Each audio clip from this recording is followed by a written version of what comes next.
Astro Tarot Reading. I am using the Neo Tarot for the astrology. I used it last month. I'm not finished with it quite yet. And let's start with the astrology. Thank you for choosing me here on YouTube for your readings and for subscribing to the channel. Also, if you have a moment, please consider following me on Instagram at Audrey Alison _astrology tarot. I'm trying to build my following there. And thank you for choosing me for your private readings outside of YouTube. I love what I do and I appreciate you. So let's get to it. We have our full moon on the 14th of September, and this full moon is at 21 degrees of Pisces. So Aries, there is a real closure for you in the month of September, and that's afforded when we have a full moon, which is a sign of endings and culmination, closure, in a sector of closure, which is the 12th house, the last house on the wheel, the house of endings and release. This is a beautiful moon to prepare for the release of a habit or an addiction that is no longer serving the positive purpose for you. This is also a way to wave goodbye to emotional default programming or something in your subconscious mind that is being said to you on repeat. You can just put that away. You don't have to listen to your mind.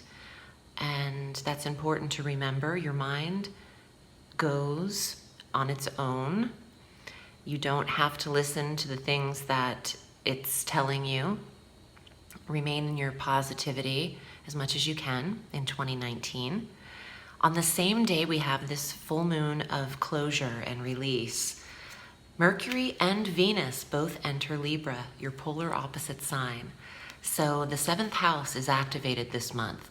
This is your restorative area.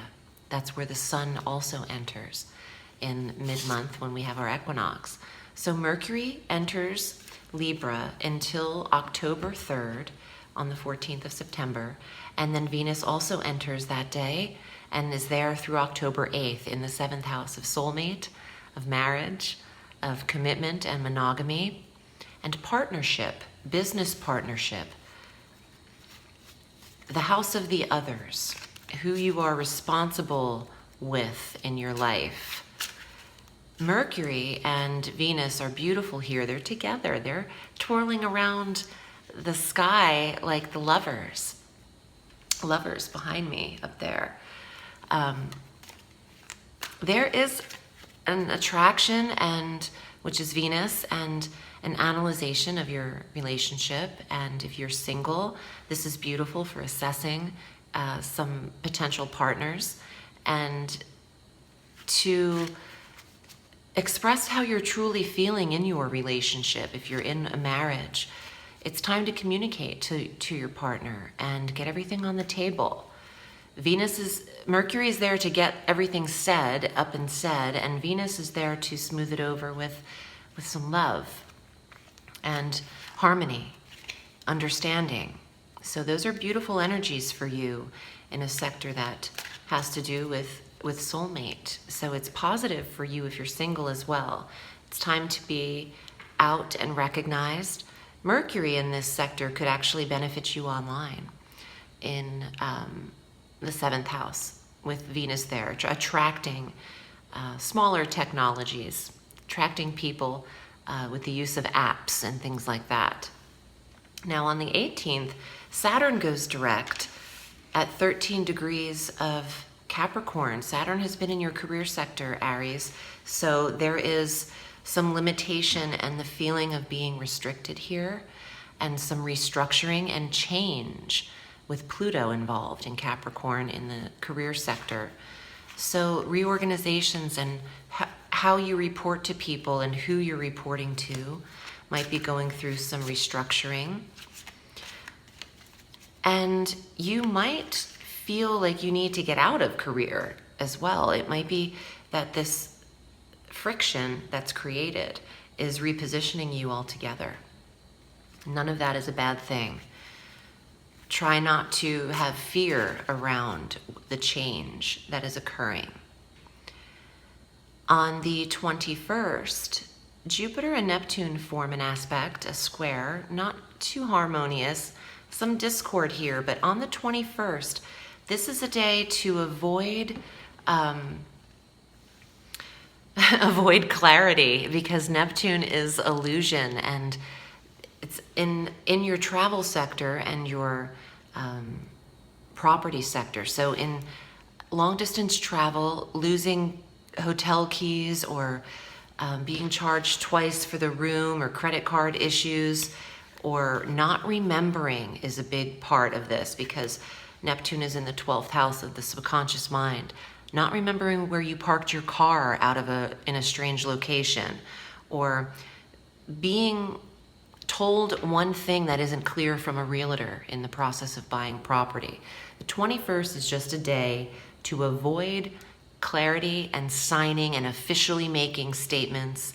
And if you could avoid too much travel on that day, I just feel like there's the ability to be very confused and scammed. That's the word I'm looking for. Scams and fraud, credit card issues, or being charged double in a taxi ride when you're in a foreign country for some reason. Jupiter's there to expand this pickpocketed kind of placement. Jupiter and Neptune squaring each other in the 9th and 12th house. So just don't make that day the day to, make things official in some area. It's a good day to dream. It's a good day for writers that are dreaming up a big fantasy or a conceptual idea. It's great for playing with children and storytelling. What's another thing? Watch the placement, or I'm sorry, I'm getting a message and I'm choking on the words.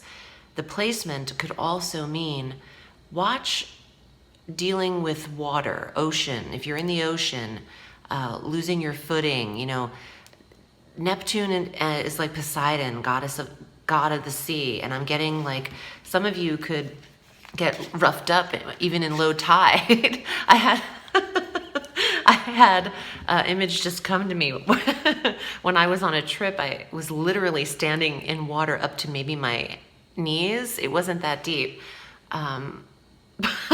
But a little ripple came, and I swear to you, I was like bleeding by the end of this. Like my knees were cut up.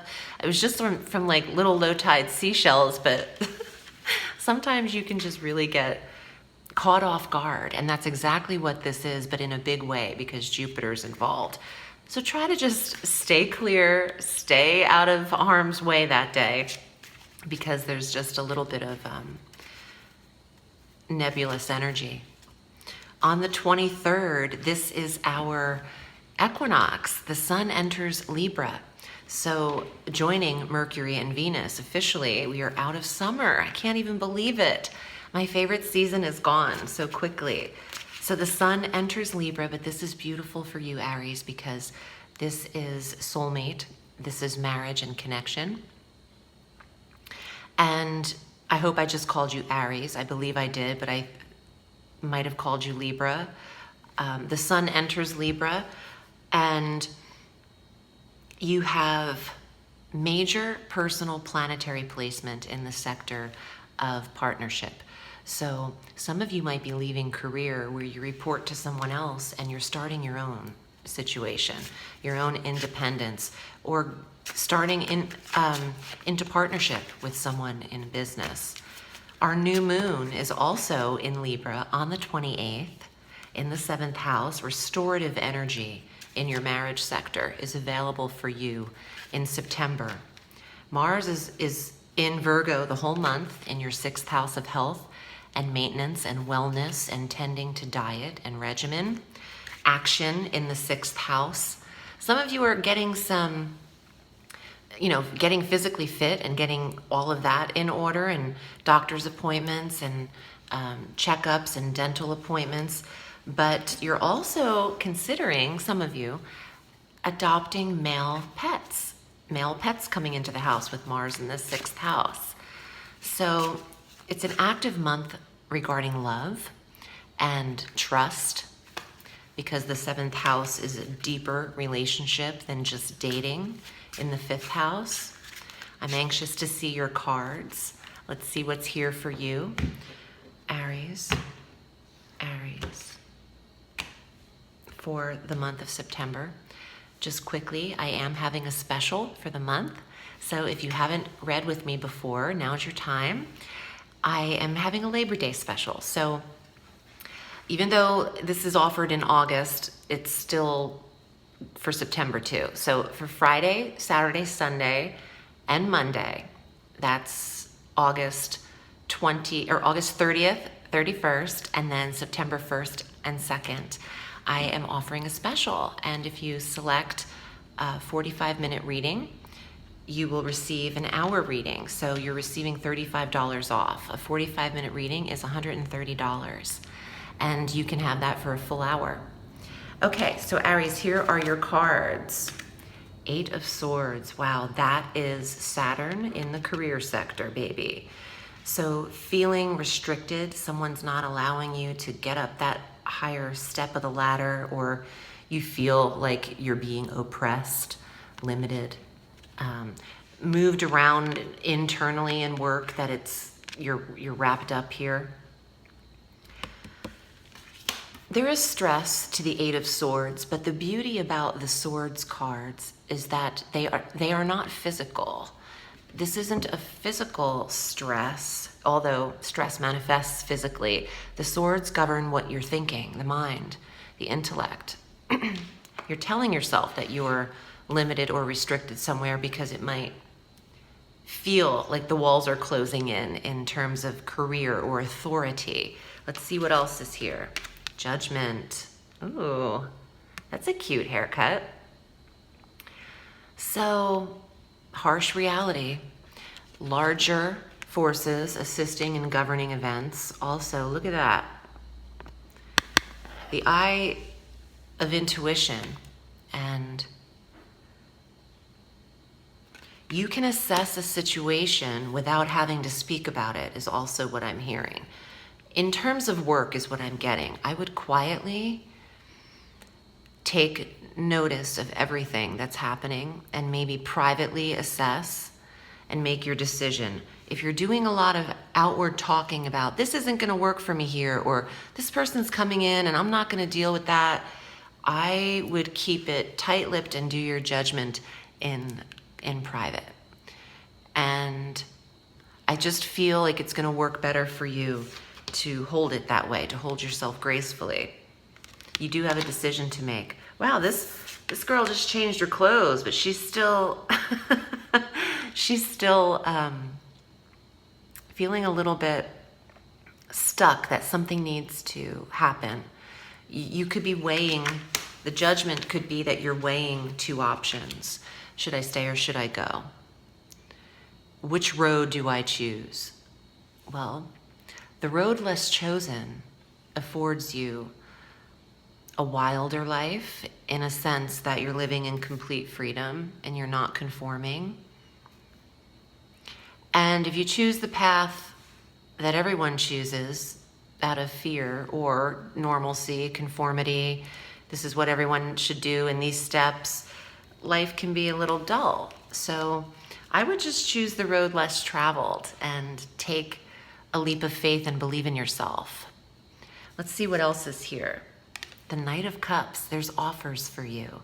The Knight of Cups is an invitation for romance, but also just an offer or opportunity coming in. So it could apply to romance, it could apply to career.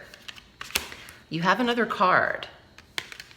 Hi, Marriage, 10 of Cups, the card of the 7th house in all of its beauty.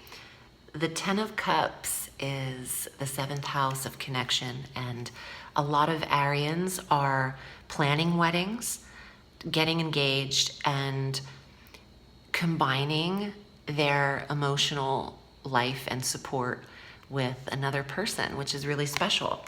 I'm excited for you. I love the beauty of these cards, and I love that they're just not, they don't lie. Sometimes it's uncomfortable to go through your month, but stay above it. You know, tell yourself There's a light at the end of this work tunnel. The career area is where I could just see Aries being a little bit frustrated, and that's okay. There is some frustration in that area with Pluto and Saturn. And you can control the changes that occur for you by making a decision. And some of you might be doing that before the decision is made for you. Thank you so much for choosing me, Aries. Should you require private reading, I'm at audreyalison.com. I also have a tarot eCourse. That's $88 if you're interested in learning more about how I read the tarot and just the process of picking your deck, clearing it, shuffling, and arranging the cards. Consider taking my course, The Magic of Tarot. That link is below the Show More section. All of my links are available there. Thank you, Aries. Have a beautiful September, and remember, the sky is limitless, so reach for the stars.